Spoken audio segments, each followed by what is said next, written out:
की, जीवे मारा श्याम धनी जिवावे बेटी जाती। थाली भर के लाई रे खिचड़ो, ऊपर घी की बाट की, जीव मारा श्याम धनी जिवावे बेटी जाट की। थाली भर के लाई री खिचड़ो हैं, थाली भर के खिचड़ी लाई और भगवान को पवाई और भगवान ने प्रकट होकर खाई। कब? जब भाव श्रेष्ठ हुआ तब। भाव जब श्रेष्ठ होता है वहीं से हरि प्रकट हो जाते हैं। और आज भाव श्रेष्ठ हुआ, परमात्मा प्रकट हुए और प्रकट होकर के आज खिचड़ी को भोग लगाया। हमारे भगवान कहते हैं हम तो इतने सरल हैं, हम तो इतने सरल हैं, एक बार आप पग मेरी तरफ बढ़ाओ।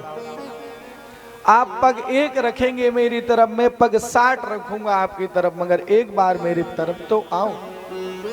भगवान हमारे कहते हैं, प्यारे ध्यान से सुनना, कि जो मेरा भक्त होता है, जो मेरा भक्त होता है, मैं उस भक्त के पीछे सदैव लगा रहता हूं, उसका साथ कभी नहीं छोड़ता हूं।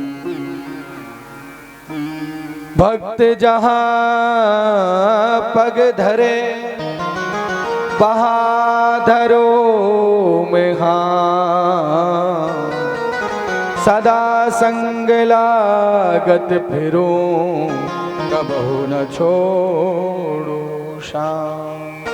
बोले क्या करते हो साथ में रह करके भक्त के? बोले जो भक्त के चरणों से जो रज उड़ती है, उस चरण रज से मैं स्नान करता हूँ। विचार करिए कितना सरल हमारा भगवान है। ऐसा हो सकता है और किसी का भगवान नहीं हो सकता है।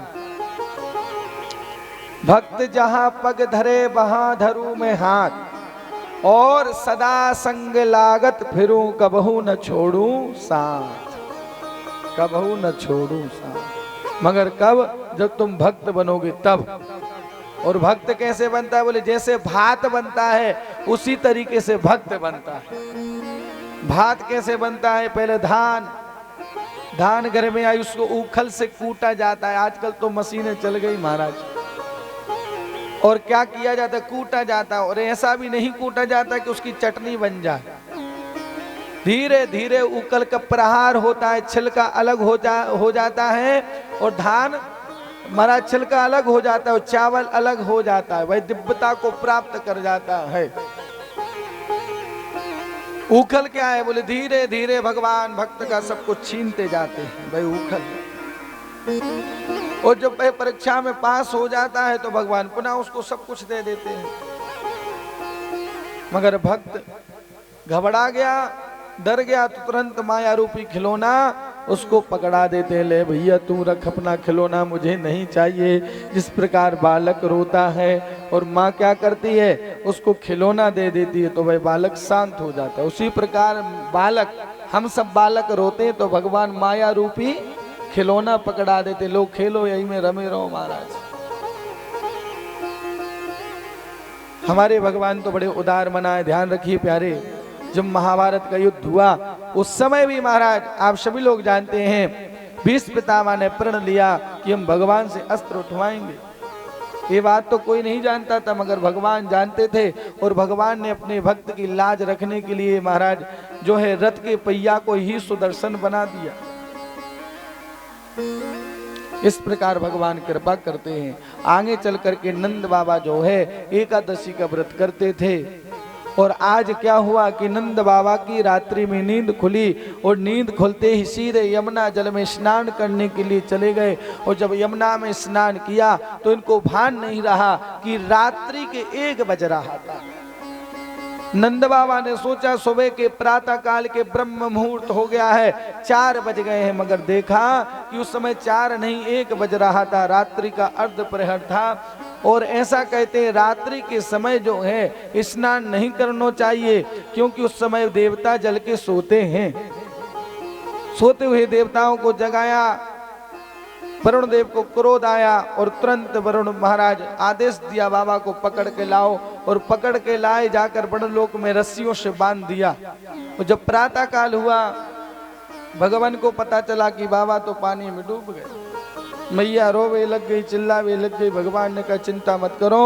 भगवान ने यमुना में डुबकी लगाई है, बड़ों लोग पहुंचे हैं और बड़ों लोग पहुंच करके भगवान ने जैसे ही पहुंचे तो भगवान का बड़ा दिव्य स्वागत हुआ, सत्कार हुआ।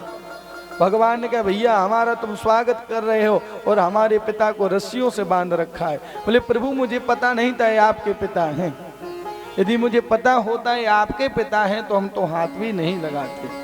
कोई मंत्री है, प्रधानमंत्री है, विधायक का छोरा गाड़ी से जा रहा हो तो अच्छे अच्छे पुलिस वाले भी जल्दी हाथ नहीं देते। बोले क्यों? क्योंकि पट्टी लगी हुई है, जानते हैं महाराज विधायक का बालक है, ये मंत्री का बालक है, इसलिए पुलिस वाले जल्दी हाथ नहीं देते। उसी प्रकार भगवान के पिता हैं। कहा कि प्रभु मुझे पता नहीं था कि ये आपके पिता हैं, क्षमा याचना की और उनको लेकर ब्रह्मलोक से लेकर आए। मगर आज जो है भगवान नंद बाबा ने आज पूरे ब्रज में हमारा डिंडोरा पीट दिया। हमारो लाला कोई और ना है, हमारे लाला तो देवता है साक्षात। हमारे देवता की तो बड़ी चलती है भैया, 4 हाथ वाले भी यहाँ की पूजा करेंगे। आज ब्रजवासियों ने कहा भैया कन्हैया सही बता तू कौन है, तेरे में इतनो बल कहां से आयो, तेने गिरिराज जी को धारण कियो है, सही बता तू है कौन।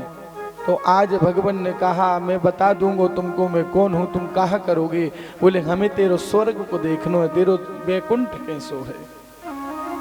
भगवान ने कहा बैकुंठ देखना चाहते हो? बोले हाँ देखना चाहते हैं। तो रंगनाथ मंदिर के पीछे जो गोपेश्वर के दर्शन करे वही ब्रह्म कुंड था, जहां से अपन ने एंट्री करी थी रंगनाथ की। हमने कहा था ब्रह्म कुंड है, तो वही ब्रह्म कुंड में सारे ब्रजवासियों ने छलांग मारी है और जाकर सीधे बैकुंठ निकले। बैकुंठनाथ ने बैकुंठ के दर्शन कराए ब्रजवासियों को। वहां तो बैकुंठनाथ महाराज शेष पे शयन कर रहे हैं, हजारों फन वाला नाग है उस पे शयन कर रहे हैं और स्वयं महाराज लक्ष्मी जी उनके चरणों की सेवा कर रही हैं। ब्रजवासियों ने सोचा चलो लाला के दर्शन कर आए, मगर वहां तो द्वारपालों ने रोक दिया, भैया यहाँ नहीं मिल सकते, कोई मिलना है तो कोई वो लेकर आए हो गेट पास आदि परमिशन लेकर आए हो। बोले अच्छा भगवान से मिलना है तो परमिशन लेनी पड़ेगी, तुम्हें दिखाई नहीं दे रहा है? ब्रह्मा जी स्तुति कर रहे हैं, सप्तऋषि स्तुति कर रहे हैं, शंकर जी स्तुति कर रहे हैं, सब लाइन में लगे, तुम भी जाओ, जाके लाइन में लग जाओ दर्शन करना है तो। फिर तो ब्रजवासी बोले भैया ऐसे तो अच्छो मारो वृंदावनी है, जब चाहे दर्शन करो, जब चाहे वहां के साथ कबड्डी खेलो है, जब चाहे वहां को घोड़ा बना लो, ऐसो बैकुंठ तो हमको बिल्कुल अच्छा नहीं लग रहा है। अब तो ब्रजवासी पुकारने लगे हे बैकुंठनाथ हे कृष्ण। भगवान कृष्ण प्रकट हुए, बोले बोलो भैया देख लियो हमारो बैकुंठ। एक ब्रजवासी बोलो भैया तो को बुरो ना लगे तो एक बात कहूं? बोले कहो। बोले एक बात कहूं, या से अच्छो तो हमारो वृंदावन ही अच्छा है, तेरे बैकुंठ से अच्छो तो हमारा वृंदावन है, इसलिए हमें बैकुंठ नहीं देखना है, अब तो तू हमें वृंदावन ही ले चल। भगवान ने कहा ब्रजवासी अपने नेत्र बंद करो। ब्रजवासियों ने नेत्र बंद किए और जब नेत्र बंद किए तो सारे ब्रजवासी जाए के वृंदावन पुनः प्रकट हो गए। बोलो वैकुंठनाथ की जय हो। इस प्रकार दर्शन कराए। आगे चल करके महाराज भगवान कहते हैं यज्ञ पत्नियों के ऊपर भगवान ने कृपा करी। एक बार भगवान कृष्ण गैया चराते भय बहुत दूर निकल गए। भगवान को भूख लगी और जब भूख लगी तो भगवान ने कहा यहाँ पर कुछ ब्राह्मण देवता यज्ञ कर रहे हैं, मधुमंगल श्री दामा से कहा जाओ उनसे कुछ खाने के लिए प्रसाद लेकर आओ। और जब वो गए ब्राह्मणों से प्रार्थना की हे ब्राह्मण भगवान आए हैं और उनको भोजन चाहिए।